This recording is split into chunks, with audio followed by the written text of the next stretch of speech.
Hello everyone, এই ক্লাসে আমরা পিএসসি ক্লার্কশিপ এক্সামিনেশনের যে মেন্স পরীক্ষা হয়, ডেসক্রিপটিভ রাইটিংয়ের পরীক্ষা, সেই পরীক্ষায় নিয়ে আলোচনা করব।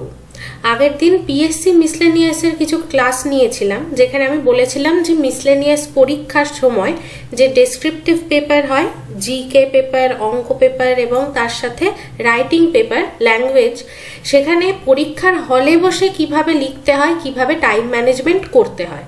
ঠিক আছে, তো আজকে সেখানে ওই যে পিএসসি মিসলেনিয়াসের পরীক্ষার ভিডিওগুলোতে অনেকে বলেছিল যে ক্লার্কশিপ নিয়েও একটা করা হোক, তাই করছি। ক্লার্কশিপের মেন্সটা কিন্তু খুব কঠিন। এখানে জিকে জিএস সেভাবে থাকে না, রাইটিংই থাকে, কিন্তু তোমাদের 1 ঘন্টার মধ্যে 6টা রাইটিং কমপ্লিট করতে হয়। ঠিক আছে, 1 ঘন্টার মধ্যে 6টা রাইটিং করতে হয় বলে এখানে টাইম ম্যানেজমেন্ট কিন্তু ভীষণ গুরুত্বপূর্ণ হয়ে পড়ে। তোমরা দেখেছো 2019-এর পিএসসির পরীক্ষায় ক্লার্কশিপ মেন্সে কিন্তু অনেকের নাম্বার খারাপ হয়েছিল। তারা হয়তো প্রিলিমিনারিতে ভালো রেজাল্ট করেছিল, কিন্তু মেন্সে গিয়ে তাদের নাম্বার খারাপ হয়েছে। সেই জন্য সেই নিয়ে অনেক ঝামেলা হয়েছে, অনেকে মনক্ষুণ্ণ হয়েছে। তাই জন্য কি কি ভুল অ্যাভয়েড করলে বা কি কি কাজ করলে পরীক্ষার সময় তোমাদের রেজাল্ট ভালো আসবে, সেইটা আজকে কিছু আলোচনা করব। তো দেখো, তোমাদের কোয়েশ্চেন পেপার দেওয়া হয়। কোয়েশ্চেন পেপারে এই দেখো 1 ঘন্টা টাইম থাকে, টোটাল 100 নম্বরের পরীক্ষা হয়। ঠিক আছে, গ্রুপ এ থাকে সেটা 50 মার্কসের, গ্রুপ বি থাকে সেটা 50 মার্কসের, এবং গ্রুপ এ আর গ্রুপ বি কিন্তু আলাদা আলাদাভাবে করতে হয়। ঠিক আছে, তোমাদের একটা স্যাম্পল বুকলেট আমি দেখিয়ে দিচ্ছি। এই যে কোয়েশ্চেন পেপারটা এখন দেখছো, এটা হচ্ছে 2016। ঠিক আছে, 2016 মেন্সের আমি লিখে দিচ্ছি যাতে পরবর্তীতে কনফিউশন না হয়। তো দেখো, এখানে বলে দিয়েছে গ্রুপ এ গ্রুপ বি আলাদা করে করতে হবে। এইটা 2019-এর এইটা, এখানেও দেখো 2019-এর, এখানেও কি বলে দিয়েছে, separate answer booklets to be used for group A and group B. এটা হচ্ছে স্যাম্পল বুকলেট। ঠিক আছে, আর এইটাও 2019-এরই আর একটা পেপার। এখানেও বলা রয়েছে কি আনসার বুকলেট দেয়া হবে সেপারেট। এখানে একটা আনসার বুকলেট রয়েছে, এটা হচ্ছে গ্রুপ এর জন্য। দেখো তো এখানে কি নাম লিখবে ব্লক লেটার্সে, রোল নাম্বারটা লিখতে হবে, এটা উপরের পেজটা। ঠিক আছে, নাম, রোল নাম্বার, তারপর সাবজেক্ট, মানে তুমি বাংলা, হিন্দি, উর্দু, নেপালি, সাঁওতালি যে কোনো একটা ভাষার উপর পরীক্ষা দিতে পারো।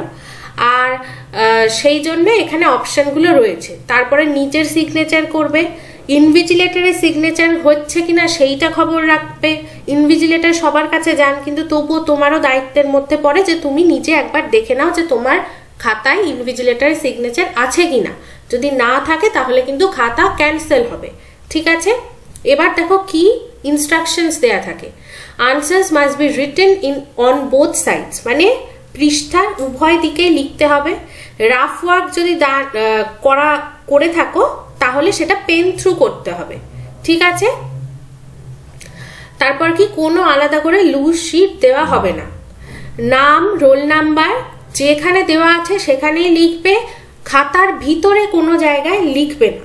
ঠিক আছে, আর কি ক্যান্ডিডেট মাস্ট রিমেইন সিটেড, এটা তো লেখা রয়েছে। আর কোয়েশ্চেন নাম্বার 3 সেটা থাকে কি ট্রান্সলেশন, সেখানে তুমি কোন ভাষাটা চুজ করছো সেইটা তোমাকে দাগিয়ে দিতে হবে ওই 5টার মধ্যে। ঠিক আছে, আর পেনাল্টি দেওয়া হবে যদি কোনোভাবে নিজের আইডেন্টিটি ডিসক্লোজ হয়, তাহলে পেনাল্টি দেওয়া হবে। মার্কস কাটা যেতে পারে, অথবা তোমার খাতাটাই হয়তো ক্যান্সেল হয়ে যেতে পারে সেই রকম, বা যদি কোনো গুরুগম্ভীর অপরাধ করে থাকো। এই সব কারণে কিন্তু মানুষের নাম্বার কাটা যায় এবং তারা বুঝতে পারে না। ঠিক আছে, তো তোমরা স্যাম্পল বুকলেটটা দেখে নাও। এইভাবে উপরের পেজটা থাকবে, তারপরের ভিতরের দিকের পেজটা সেটা এইরকম থাকে, সেখানে কিছু লিখতে হয় না, রাফ ওয়ার্ক করা যাবে না। তারপরে দেখো প্রথমেই রয়েছে তোমাদের রয়েছে রিপোর্ট রাইটিং। ঠিক আছে, দেখো এটা করোনা ভাইরাস, এটা যেহেতু 2019-এর মেন্সটা ছিল, তাই জন্য এটা করোনা ভাইরাসের উপর এসছে। The coronavirus infection has been raging through the country. Write a report on the precautionary measures taken by the shops and markets in your area to prevent the spread of this disease. ঠিক আছে, এটা English paper, তাই জন্য ইংলিশে report writing এসছে। এখানে একটা অথবা দিয়ে কি দিয়েছে, the devastating fire has been out in the godown of a local factory. Right a report describing the incident, the fire fighting efforts and the damage caused। ঠিক আছে, তাহলে তুমি যদি দেখো এবার করোনা ভাইরাস এবং প্রিকশনারি মেজার দেখেই তোমরা হয়তো হুড় করে যেটা পড়ে গেছিলে সেটা লিখতে শুরু করবে, বা ফায়ার দেখে, ফায়ার ড্যামেজ দেখেই তোমরা যেটা জানো সেটা লিখতে শুরু করবে। কিন্তু না, এখানে ক্লিয়ারলি কি বলা রয়েছে, তোমার রিপোর্ট তুমি যাই লেখো অবশ্যই নিজের মতো করে লিখবে, কিন্তু সেখানে কি হবে, ডেসক্রাইবিং দ্য ইনসিডেন্ট, জিনিসটা যে ফায়ারটা লাগলো সেটা ঘটলো কি করে, তার উৎস হিসাবে কি আইডেন্টিফাই করা হচ্ছে, সেই সোর্সটা, প্রবাবল সোর্সটা, এবং কিভাবে সেখান থেকে লেগেছে, এই পুরো ঘটনাটা তোমাকে ডেসক্রাইব করতে হবে। তারপর ফায়ার ফাইটিং এফার্টস, প্রথমে প্রাইমারিলি যখন প্রথম ফায়ার দেখা গেল তখন যারা লোকালাইজ ছিল তারা কি এফার্ট দিয়েছে, পরবর্তীতে দমকল বাহিনী এসে কি এফার্ট দিয়েছে সেই সম্পূর্ণটা, এবং কি কি ক্ষতিগ্রস্ত হয়েছে সেইটারও বর্ণনা করতে হবে। এবং পরবর্তীতে যে প্রশাসন, যে অ্যাডমিনিস্ট্রেশন, তারা কি পদক্ষেপ নিচ্ছে সেই ক্ষতিপূরণের জন্য সেইটা কিন্তু লিখতে হবে। ঠিক আছে, তাই উল্টো পাল্টা নিজে যা পারবে লিখে দিয়ে আসলে হবে না। শুধু টপিকটা কমন বলেই যা ইচ্ছা লিখে দেবো সেটা করলে কিন্তু নাম্বার পাবে না। ঠিক আছে, করোনা ভাইরাস নিয়ে যে লেখাটা আছে সেটা করোনা নিয়ে অনেক পড়েছিলাম আমরা সেই সময়তে। তো দেখো কি লেখা রয়েছে, write a report on the precautionary measures taken by the shops and markets in your area to prevent the spread of the disease. তোমার এরিয়ায় যে মার্কেট আছে, যে শপ আছে, তারা কি কি স্টেপ নিচ্ছে। হলো, তো রিপোর্ট রাইটিং এর জন্য দেখো তোমাদের দুটো ফুল স্কেপ পেজ দিয়েছে। ঠিক আছে, দুটো ফুল স্কেপ পেজ দিয়েছে, এই যে। তারপরে কিন্তু চলে এসছে কি, প্রিসিজে। ওকে, প্রিসিজ। তো প্রিসিজ কিভাবে লিখতে হয় জানো, প্রথমে আমরা ওয়ার্ড কাউন্ট করব, যতগুলো ওয়ার্ড হবে তার 1/3 বের করব, সেই 1/3 ভেতরেই কিন্তু তোমাকে তোমার প্রিসিজটা লিখতে হবে। এই 1/3 রুলটা সবসময় মনে রাখবে। ঠিক আছে, এবং ইংলিশে হলে মোস্টলি এই সুটেবল টাইটেলও দিতে বলে। ওকে, তো প্রিসিজটা জেনারেলি ক্লার্কশিপে একটু কঠিনই আসে। ওকে, তো দেখো প্রিসিজের জন্য তোমাদের যথেষ্ট পেজ দেওয়া হয়েছে। তারপরে কি আসছে, তারপরে আসছে ট্রান্সলেশন। ট্রান্সলেশন, সেখানে দেখো ট্রান্সলেশন মোস্টলি কি টপিকের উপর আসে বলো তো, কোনো ধরো প্রবন্ধ বা কোনো গদ্য, কোনো ছোট গল্প, কোনো নাটক, সেইটা থেকেই কিন্তু, বা কোনো প্রতিবেদন নিউজ পেপারে যেটা পাবলিশ হয়েছিল সেটাই, সেখান থেকেই খানিকটা অংশ তুলে দিয়ে তোমাদের ট্রান্সলেট করতে বলে। ঠিক আছে, এইখানে এই ট্রান্সলেশনটা নিয়ে অনেকে চিনতে পারেনি, সেই জন্য এই ট্রান্সলেশনটা নিয়ে প্রচুর কন্ট্রোভার্সি হয়েছিল। এটা কিন্তু প্রফেসর শঙ্কু, সত্যজিৎ রায়ের লেখা প্রফেসর শঙ্কু, সেই প্রফেসর শঙ্কুরই একটা অংশ। প্রফেসর শঙ্কুর অনেকগুলো গল্প আছে, কিন্তু কোনো একটা গল্পের একটা অংশ। এই যে উশ্রী, এই গিরিডিতে বেড়াতে যাবার কথা বললেই উশ্রীর ধারটাই মনে হয়, এইটা কিন্তু উশ্রীটা যে একটা নদী সেটাই অনেকে আইডেন্টিফাই করতে পারেনি। তারা একটা মেয়ে ভাবছে এবং ওই মেয়েটার কথা মনে পড়ে অবিনাশ বাবুর, এইসব তারা ভেবে যা খুশি তাই লিখে এসেছিল এবং সেই জন্য নাম্বার পায়নি। ঠিক আছে, তো তোমরা সেই জন্য ভালো করে পড়ে ট্রান্সলেশন করবে, তবে জেনারেলি ট্রান্সলেশনটা ইজি আসে। হলো, তোমরা স্যাম্পল বুকলেট দেখে নিলে। এবারে দেখো কোয়েশ্চেন পেপার কিরকম আসে। এই কোয়েশ্চেন পেপারটা দেখতে পাচ্ছ, দ্য করোনা ভাইরাস ইনফেকশন, এইটা আর এই যে এইরকম কোয়েশ্চেন পেপার তোমাদের দুটো দিয়ে দেওয়া হবে, এবং আনসার বুকলেট দুটো দেওয়া হবে। কোয়েশ্চেন পেপার দেওয়া হবে, আনসার বুকলেট দেওয়া হবে। আনসার বুকলেট দুটো আলাদা আলাদা দেওয়া হয়, সেই দুটোতে তোমরা আনসার লিখবে, সেইটা জমা করবে, কোয়েশ্চেন পেপার নিয়ে বাড়ি আসবে। ঠিক আছে, এবং এই কোয়েশ্চেন পেপার ফিল আপ করা, সব কিছু সই করা ইত্যাদি তোমাদের সমস্ত কিছু 1 ঘন্টার মধ্যে করে ফেলতে হবে।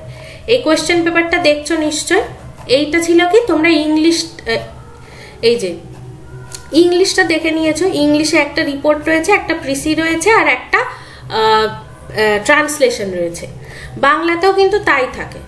দেখো বাংলাতে কি রয়েছে, দেখো একটা রিপোর্ট রাইটিং এসছে, সেখানে কি লকডাউন পরিস্থিতিতে পরিযায়ী শ্রমিকদের বাড়ি ফেরার সমস্যা, আর তারপরে তার যে কোনো একটা বলেছে, তাহলে অপশানে কি রয়েছে, মাস্ক পরা নিয়ে গণসচেতনতার অভাব বিষয়ে সংবাদপত্রের রিপোর্ট। ওকে, একদম কন্টেম্পোরারি মানে কারেন্ট অ্যাফেয়ার্সের উপর অথবা খুব কমন টপিকের উপর কিন্তু রিপোর্ট রাইটিং আসছে। ঠিক আছে, কমন টপিক কারেন্ট অ্যাফেয়ার্স, এইটা বুঝে গেলে। এরপরে দেখো রয়েছে সারাংশ লিখুন। সারাংশ লিখুনে কিন্তু এই যে রয়েছে এইটা, এখানেও কি 1/3 কাউন্ট করবে, মানে ওয়ার্ড কাউন্ট করবে, তারপর 1/3 বের করবে, তার মধ্যে লিখবে +-5 কি +-10 অবধি হতে পারে, তবে 5ই আমি বলবো, +-5। ঠিক আছে, +-5 করবে।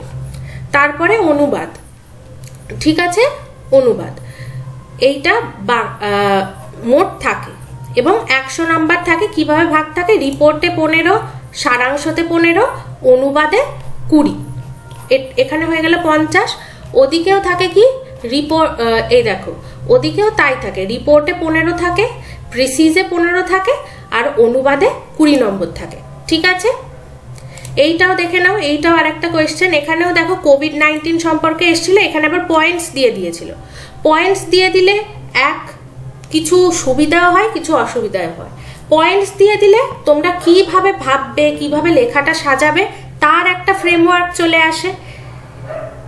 অসুবিধাটা কি হয়, যতগুলো পয়েন্ট দিয়েছে সেগুলো সবকটা যদি তুমি কভার না করো, কিছু যদি তুমি ছেড়ে যাও এবং যা যা লিখতে দিয়েছে তার উপর তোমার যদি মেটেরিয়াল না থাকে, তাহলে কিন্তু তোমার নাম্বার কম আসে।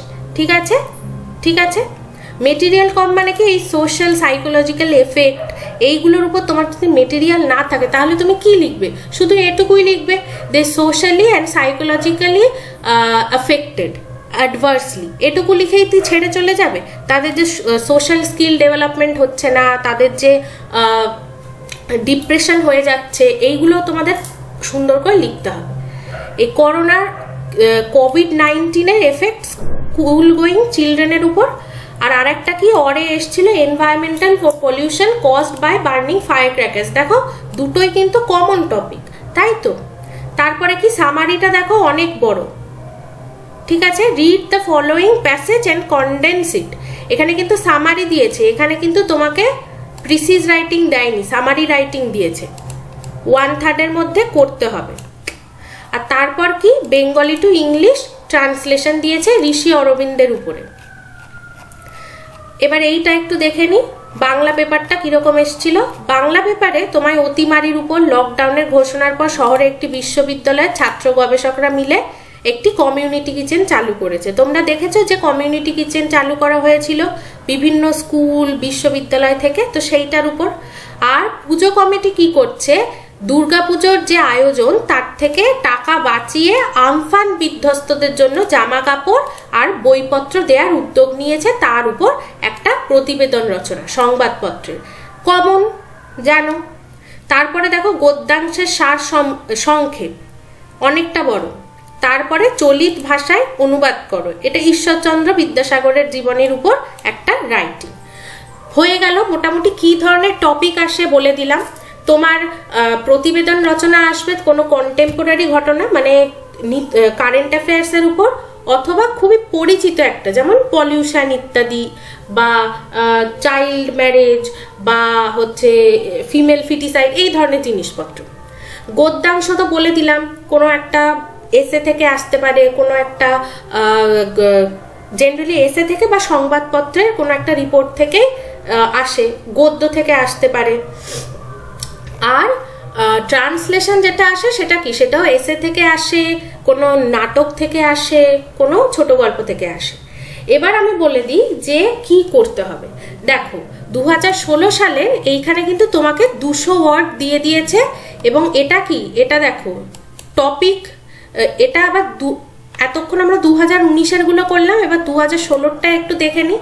সেখানে কি করেছে, সেখানে তোমায় রিপোর্টের 20 নাম্বার দিয়েছে।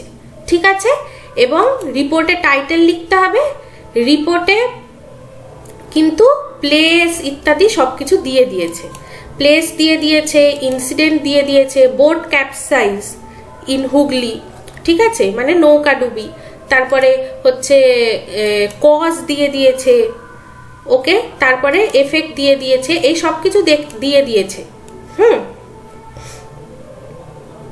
এবং এইটা কি হবে, এতে 20 নাম্বার দিয়েছে, যেহেতু বেশি পয়েন্ট দিয়েছে, অনেক কিছু কভার করতে হবে, তাই 20 নাম্বারের জন্য হচ্ছে 200 ওয়ার্ডস, ঠিক আছে।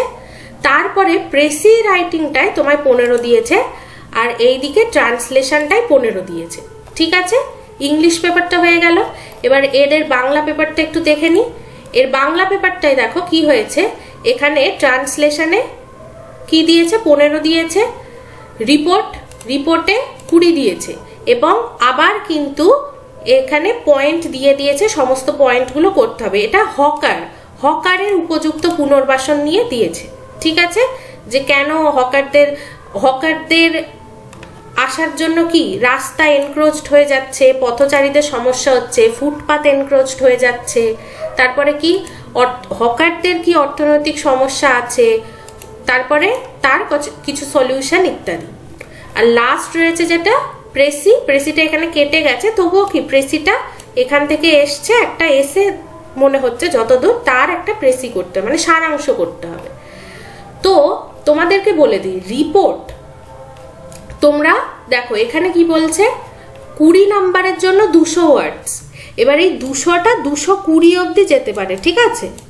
আর ওদিকে 15 নম্বর যদি থাকে রিপোর্টে, তাহলে কিন্তু তোমরা 150 থেকে 180-র মধ্যে রিপোর্ট রাইটিং শেষ করে ফেলবে, যদি 15 থাকে, যদি 15 মার্কস থাকে, ঠিক আছে। এরপর প্রেসি রাইটিং, সারাংশ রাইটিং, সেখানে তো তোমাদের 1/3 বলে দিয়েছি, তো টোটাল কাউন্ট করবে তার 1/3 ওয়ার্ড, আর ট্রান্সলেশন তো যেমন করবে তেমন করবে, ঠিক আছে।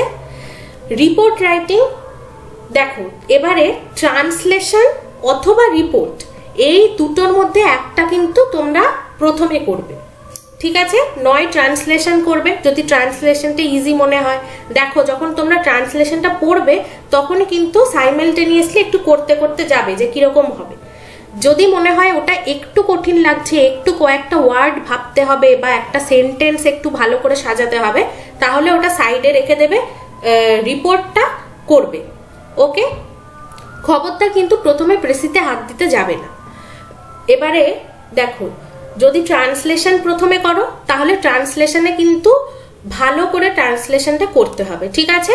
কারণ ট্রান্সলেশনটা প্রথমে করছো, প্লাস ট্রান্সলেশনটা ভালো করে করতে হবে। কেন আমি বলছি, কারণ ওতে মার্কসটা দেখো 15 অথবা 20 থাকে, এবং ট্রান্সলেশনটা ছোট থাকে তুলনামূলক। তো তুমি যদি ওটা ভালো করে করতে পারো তাহলে তুমি অনেকটা নাম্বার পেয়ে যাবে, ওখানে ভুল করার চান্স খুব কম থাকে, ঠিক আছে। এরপরে আসছে রিপোর্ট রাইটিং। রিপোর্ট রাইটিং এর সমস্ত যে পয়েন্টগুলো ওখানে দেয়া আছে সেটা কিন্তু কভার করবে, ঠিক আছে। ওয়ার্ড লিমিট মেনটেন করবে, 150 থেকে 180, আর 20 নম্বর থাকলে 200 ওয়ার্ড, ঠিক আছে, সমস্তটা করবে, ওকে। এরপরে আসছে প্রেসিজ। ক্লার্কশিপে কিন্তু প্রেসিজটা বরাবর একটু বড় থাকে এবং একটু কঠিন থাকে, ওটা বারংবার পড়তে হয়, সেই জন্য প্রেসিজটা লাস্টে অ্যাটেম্প্ট করবে, ঠিক আছে। প্রিসিজটা বলে দিলাম, আগের বারও প্রিসিজ নিয়ে সমস্যা হয়েছিল, অনেকের ঠিকমতো বুঝে করে আসতে পারেনি, ভালো করে টাইটেলটা দিতে পারেনি, এবং সেই জন্য কিন্তু সমস্যা হয়েছে, ওকে। তো বলে দিলাম।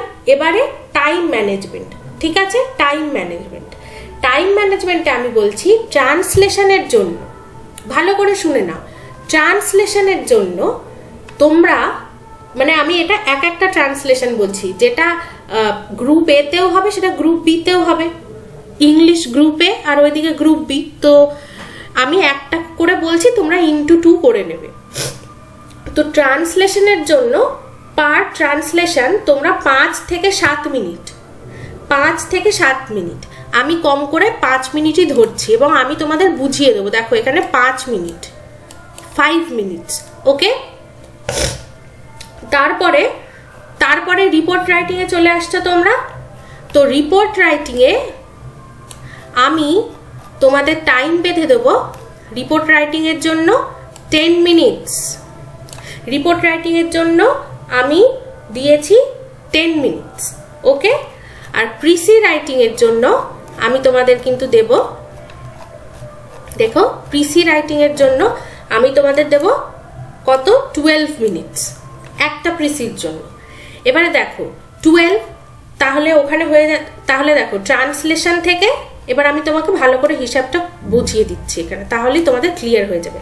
আমি কি বলেছি, ট্রান্সলেশনের একটা ট্রান্সলেশনের জন্য 5 মিনিটস, তাহলে দুটো ট্রান্সলেশনের জন্য 10 মিনিটস। আমি বলেছি রিপোর্ট রাইটিং এর জন্য একটা রিপোর্টে 10 মিনিটস, তাহলে দুটো রিপোর্টের জন্য 20 মিনিটস। আমি বলেছি প্রিসি রাইটিং একটা প্রিসির জন্য 12 মিনিটস, তাহলে দুটো প্রিসির জন্য 24 মিনিটস। এখানে কত হয়ে যাচ্ছে দেখো, এখানে হয়ে যাচ্ছে তোমার 54 মিনিটস। তোমার টোটাল টাইম 60 মিনিটস, তাহলে 6 মিনিটস তোমার এখনো হাতে বরাদ্দ রয়েছে।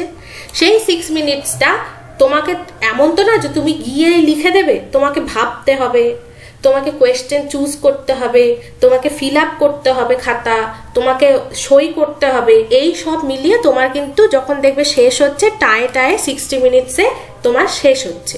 ওকে, অথবা তোমার কাছে যদি 2-3 মিনিট এক্সট্রা থাকে তাহলে তুমি প্রিসির ওইখানটায় লেগে যাবে বা হয়তো রিপোর্ট রাইটিং এ লেগে যাবে। তবে তোমরা এইটা ভেবেই চলো, 5 দুগুণে 10, 10 দুগুণে 20, 12 দুগুণে 24। ঠিক আছে, হয়ে গেল। এবারে যেটা আমি বলবো, অবশ্যই সব কোয়েশ্চেন অ্যাটেম্প্ট করতে হবে।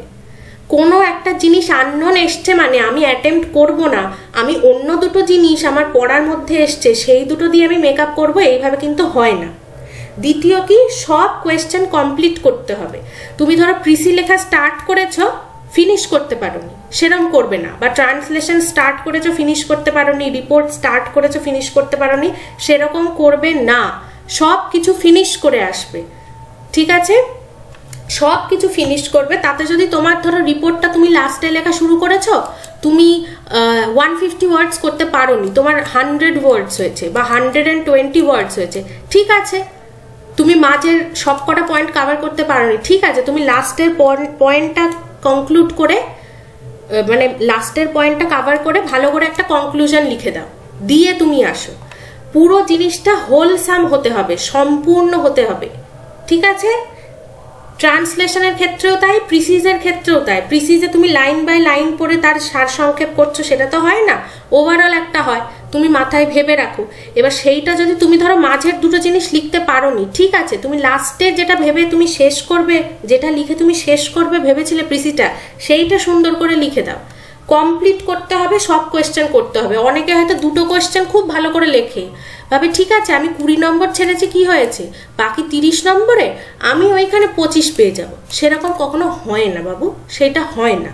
ঠিক আছে, এবং সেই জন্যই লোকজন দেখবে খুব চেঁচামেচি করে পরে যে না আমি তো দারুণ রিপোর্ট লিখেছিলাম, একদম কমন, তাও আমি কেন পেলাম না। হয়তো তুমি প্রিসিটা ভালো করে লেখোনি। এখানে তোমায় সব কিছু ভালো করে লিখতে হবে, তবে তোমার সিলেকশন হবে। ঠিক আছে, আর প্রিসির ক্ষেত্রে তোমরা দেখলে যে অন্য পরীক্ষায় যেমন গ্রিড পেপার দেয়া হয়, এখানে কিন্তু সাদা কাগজেই তোমাদের প্রিসি লিখতে বলেছিল, তাই তো। আবার পরের বার গ্রিড পেপার দিতেও পারে ওদের যদি মনে হয়, পিএসসির যদি মনে হয়। তবে গ্রিড পেপার দিয়ে দিলে সুবিধা হয়, ওয়ার্ড কাউন্টটা তোমাকে আলাদা করে করতে হয় না, ওখানে 5, 10, 15 এরকম লেখা থাকে। তো সেই জন্য কি করতে হবে, ওয়ার্ড যাতে ঠিকঠাক থাকে লিখে দেখতে হবে। তোমার হাতের লেখায় একটা A4 পেজে তুমি কতটা লিখলে তোমার 100 ওয়ার্ড হয়, কতটা লিখলে তোমার 150 ওয়ার্ড হয়, ঠিক আছে, কতটা লিখলে 50 ওয়ার্ড হয়, সেইটা তোমাদের বারবার লিখে দেখতে হবে। যেমন আমি বলতে পারি, আমার হাতের লেখায় আমি যদি 2 পেজ লিখি পুরোটা, তাহলে আমার 150 থেকে 180 ওয়ার্ড হয়। 3 পেজ লিখলে বা 2.5 পেজ লিখলে আমার 250 ওয়ার্ডস হয়, এরকম আমি বলতে পারি। সেটা তোমাদের খুঁজে বের করতে হবে। প্রিসির ক্ষেত্রেও যখন লিখতে লিখতে যাবে তখন একটু বা রাফে কোথাও একটু লিখে নিলে, রাফে তো লিখতে পারবে না, পেন্সিল যদি নিয়ে যাও তাহলে এখানে একটু পেন্সিল দিয়ে লিখবে। লিখে অবশ্যই যদি সময় থাকে, এখানে তো সময় অনেকটা কম, আবার পেন্সিল দিয়ে লিখে এসো না, পেন্সিল দিয়ে লিখে এলে কিন্তু সেটা কাউন্ট করা হবে না। একটুখানি রাফলি, মানে মোটামুটি ভাবে রাফলি একটু লিখে নিয়ে দেখবে কত ওয়ার্ড হচ্ছে, তারপরে পেন দিয়ে ভালো করে লিখে দেবে। ওকে, তো বললাম মোদ্দা কথা হচ্ছে সব কটা জিনিস অ্যাটেম্প্ট করতে হবে এবং কমপ্লিট করে আসতে হবে, সেইভাবেই টাইম মেপে শুরু করবে। এবং সেই জন্য ক্লার্কশিপের প্রিলিমিনারি হওয়ার আগেই আমরা মেন্সের কথা বলে দিচ্ছি, কারণ ক্লার্কশিপের মেন্সের জন্য একটা লম্বা প্রিপারেশন দরকার হয় নিজের লেখার। ঠিক আছে, তো এই ক্লাসটা এই অবধি থাকলো। Thank you so much.